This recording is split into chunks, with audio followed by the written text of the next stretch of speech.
It is of special significance for me to express our gratitude right in this room. It is here that the Ukrainian nation enjoyed support in the hardest times of its history.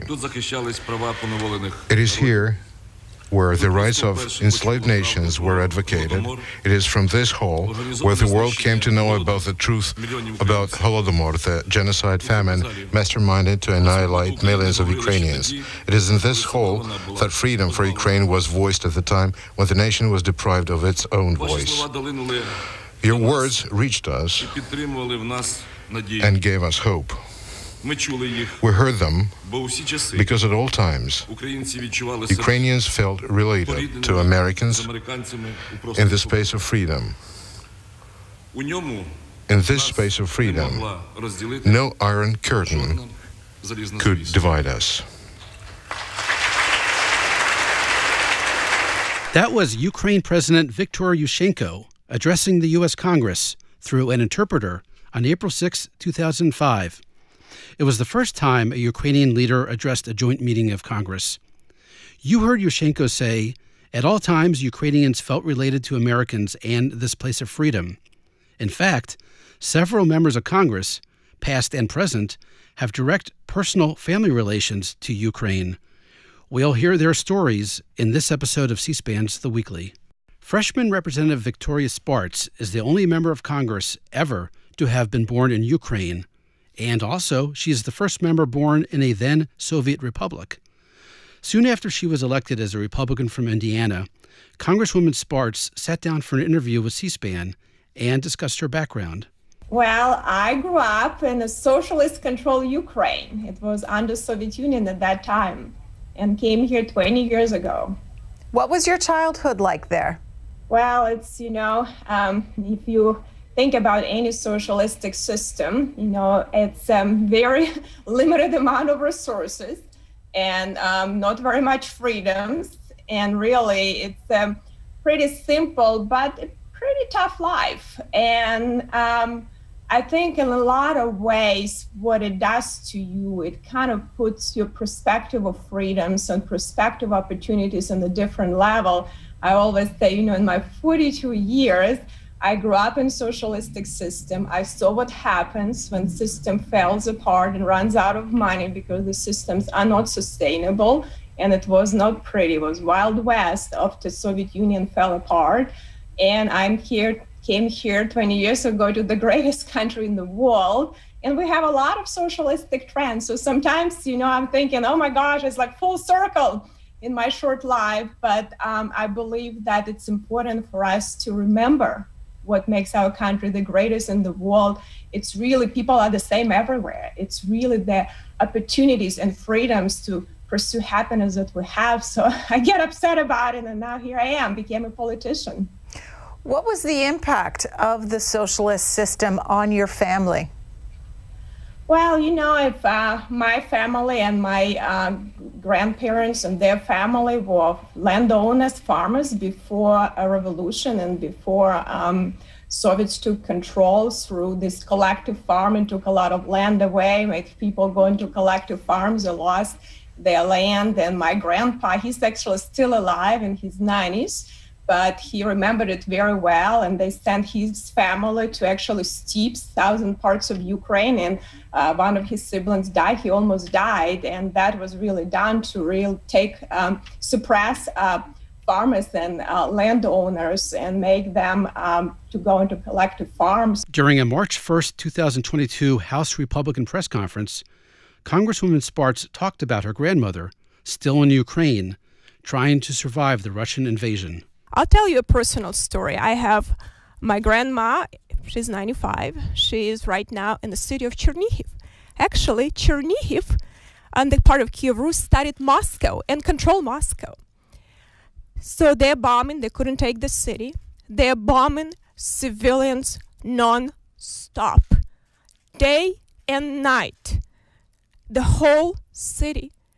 She has a daughter, she called her daughter. She lives in a little village by Chernihiv.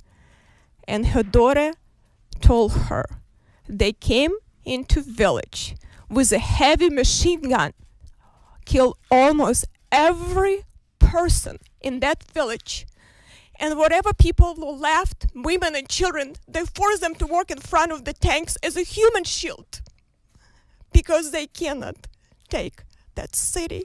So she told, my mom was shocked. She says, no, don't cry. We are not crying here. We're going to fight, but just give us some guns so we don't just fight with the sticks. Marcy Kaptur is a longtime Democratic Congresswoman from Ohio. She also is the founder of the Congressional Ukrainian Caucus. On March 13, 2014, on C-SPAN's Washington Journal, Representative Kaptur explained her family connection to Ukraine. I have a very long history with Ukraine. I'm of Polish-American heritage, but our grandmother and grandfather came from there, fled from there before World War I. Fled from Ukraine? Fled from Ukraine. What was then, it was Tsarist territory then, but the Bolsheviks were taking over. Our grandparents were peasants. They had nothing. Our grandpa was a carpenter, and our grandmother came here at 17. And because their one cow was taken away, they used to graze their cow on the pastures there. And when that was done by the Bolsheviks, they couldn't feed themselves. And so they came here with nothing. And now I, 2 generations later, am a member of the Congress of the United States. This is such a great country. And only because of the liberty that we have, as I was listening to this program this morning, am I allowed to express my opinion on behalf of the people that I represent, but also you as a member of the free press. This is so precious. This cannot happen in Russia. This cannot happen still. We hope for it. Historians who have written about what President Putin has done have been fired from their jobs in Russia. Our nation is the standard bearer for liberty globally. Let us never forget that. Eliot Engel is a former member of Congress from New York. He was the Democratic leader on the House Foreign Affairs Committee. On September 17, 2014, he talked on the House floor about Ukraine and his 4 grandparents who were born there. Ukraine is an independent nation. It is not part of another country. And the people of Ukraine have a right to make a determination for themselves as to what their policies would be without intimidation from Mr. Putin or anybody else. This hit home, especially for me, when I visited a synagogue in eastern Ukraine.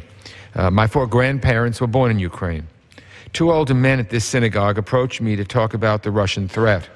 Over the last century, their eyes had seen the tide of history roll in and out of Ukraine. They had fought against Hitler's army. They had lived under the yoke of Soviet tyranny. They had witnessed democracy spread across Eastern Europe. And now they were looking east at a new threat on the horizon.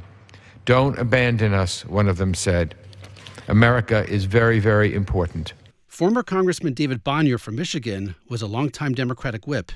His grandfather was Ukrainian. On March 1, 1994, Representative Bonyer told this story that mixed Ukrainian humor with the federal budget battle. Mr. Speaker, there's a story my grandfather used to love to tell. He immigrated to this country from Ukraine to a little community within the city of Detroit called Hamtramck, Michigan. Now, this town, which I spent my early years in, is composed of immigrants from Ukraine and from Poland. And one time, one of these people from the old country robbed a bank. He was caught right away. He didn't have the money on him, and he didn't speak a word of English. So the police chief in the town got an interpreter, and he sat them both down in the jail, and he told the interpreter, ask this man where the money is. Well, the interpreter asked, but he got no answer. The chief took out his gun, he placed it on the table, and he said, you tell this guy he better answer or he's in big trouble. Well, the interpreter asked again, but again he got no answer. And finally, the chief of police picked up the gun, pointed it at the robber's forehead, and said, you tell this guy he better talk or he'll be sorry. Well, the interpreter delivered the message, and this time the robber said in Polish, I confess, I took the $100,000, I dropped the money in a dry well behind the bank. The money is there. The interpreter thought for a minute. He turned to the chief and said, the robber says he's not afraid to die. Mr. Speaker, I think of that story a lot every time I think about last year's budget battle. On January 23, 2001, the late Senator Arlen Specter appeared on C-SPAN's Book Notes. He was then a Republican senator from Pennsylvania. Senator Specter discussed his father, who was from Ukraine. My father, who was an immigrant from Ukraine, literally walked across Europe, barely a ruble in his pocket. He did not want to go to Siberia under the Tsar's heel. This was 1911, and he came to the United States. And he didn't know that he had a round-trip ticket to France, not to Paris and the Folies Bergère, but to the Argonne Forest, where he was seriously wounded in action. And it was his experience where the government broke its promise to pay him the bonus, which I told you about. And he had a lifelong ambition to, odd as it may sound, to be buried in Israel. And in October of 1964, he and my mother made a trip to Israel. And when he got there, he was so excited that he exerted himself and had a serious heart attack, was in the hospital for 10 days, and unfortunately died. The late Senator Paul Wellstone also had a father from Ukraine. The Democrat from Minnesota mentioned him multiple times on the Senate floor. Here are two examples. The first is from June 19, 2000. Senator Wellstone is discussing legislation on hate crimes. What happens when there is an act of violence against someone because of the color of their skin or their religion? I'm sensitive to this. My father was a Jewish immigrant, born in Ukraine, lived in Russia, fled persecution, came to the United States of America because of religious persecution. And when you have this kind of violence against someone because of their religion or their national origin or their gender or their disability or their race or their sexual orientation, what you are saying to it is terrorism. Because what you're saying to a whole lot of other people is it could happen to you too. And here's Senator Wellstone on July 12, 2001, discussing China and opposing, for human rights reasons, its bid for Beijing to host the 2008 Summer Olympics. Given this horrendous record, I do not believe that China should be rewarded for this sort of repression. I look forward. I am not a Cold War warrior. I'm not trying to resurrect the Cold War. My father was born in Ukraine, Odessa, Ukraine. Then, to stay ahead of the pogroms in Tsarist Russia, Jewish immigrant, they moved to Khabarovsk in the Far East, Siberia, and then Harbin, and he lived in Peking, he lived in China, and he came to the United States of America at age 17 in 1914. I'm an internationalist. I look forward to the day that Beijing hosts the Olympic Games. China ended up hosting the Olympics in 2008, and again just a few weeks ago, too. And now a bonus clip. We opened with Viktor Yushchenko addressing Congress on April 6, 2005. It was the first time a Ukrainian president addressed Congress. The second time was nearly 10 years later. Petro Poroshenko spoke to a joint meeting on September 18, 2014. Earlier that year, Russia had invaded and then annexed the Crimean Peninsula from Ukraine. Here's Ukrainian President Poroshenko, without an interpreter, addressing Congress in 2014, with then Vice President Joe Biden sitting behind him. Live free or die was one of the mottos of the American Revolutionary War. Live free or die was the spirit of the revolutionary on the Maidan during the dramatic winter month of 2014, with the significant presence of the member of United States Congress. And we thank you for that. Live free or die are words of Ukrainian soldiers standing on line of freedom on this war. Live free must be the answer with which Ukraine comes out of this war. Live free must be the message Ukraine and America send to the world while standing together in this time of enormous challenge. Thank you. І слава Україні! Those last words, spoken in Ukrainian, glory to Ukraine. That's it for this episode of C-SPAN's The Weekly. Reminder that you could do your own searches in the C-SPAN video library to find out the ancestry of other members of Congress. You can find out other countries their families came from. Just go to cspan.org and use the search bar on top, all for free. Thanks for listening, and happy searching.